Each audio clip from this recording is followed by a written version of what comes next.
Hey everybody, thanks for clicking on this video. Today we're going to be working with dot products of vectors. If you want to follow along, the links to the companion worksheet are in the description below.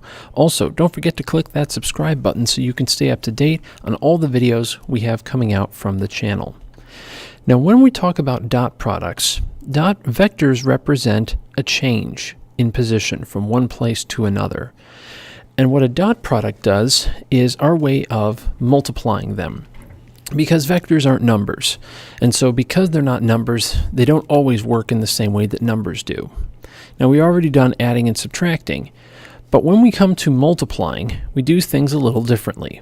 What we do is we take each component and we say, all right, let's look at the components of I. We have 4i and negative I. What we do is we multiply them.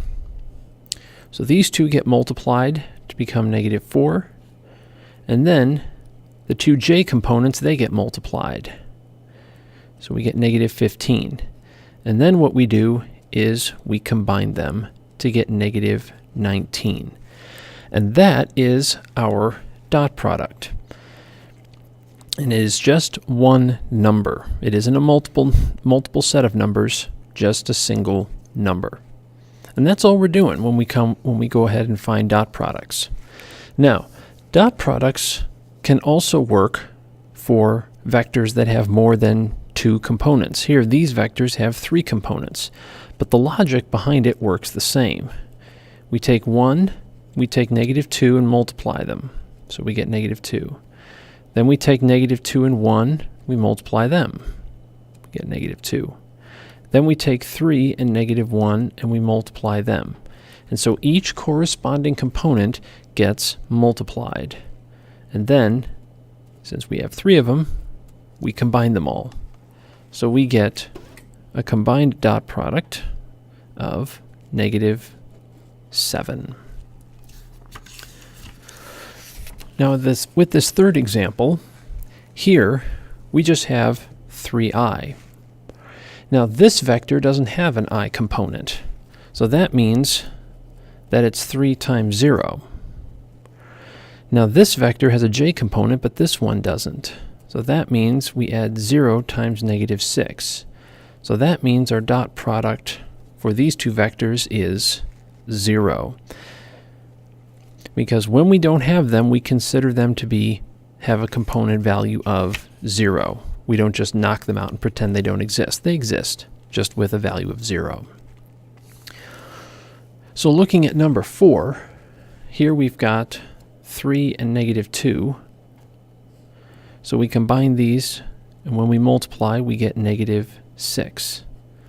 These two, we have negative square root of 3 and negative 3 and 2 square root of 3. So we get negative 6 square root of 3.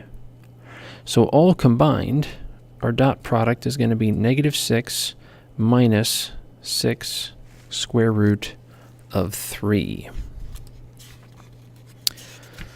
Now with number 5, this vector is given in a rather different way because we have 2 cosine of pi over 4 and 2 sine of pi over 4. Well, let's consider, what is cosine of pi over 4? Well, using our unit circle, that's square root of 2 over 2. And with sine of pi over 4, that's also square root of 2 over 2. So this vector is really square root of 2i plus square root of 2j. Now we do the same thing with this vector over here. This is really 3 times cosine of 3 pi over 2, which is 0. This is 3 times sine of 3 pi over 2, which is negative 1. So this vector is really 0i minus 3j. So our dot product is 0 times square root of 2 plus negative 3 times square root of 2. So when we simplify that, we get negative 3 square root of 2 for our dot product.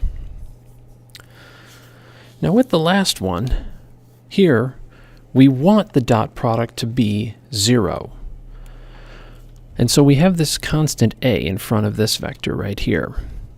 So the way we would compute our dot product is we would take a times 1, and then to that we would add 2 times 5, which is 10, and we're saying that that has to equal 0. So that means if we subtract 10 to the other side, we get a equal to negative 10. And that would give us a dot product of 0. Thanks for watching. If you liked the video, please give it a thumbs up. Do you have suggestions or problems you want to see worked out? Type a comment below. To support the channel, click the Patreon link to help keep this going. Thanks so much for watching. And remember, the best way to understand something is to do it.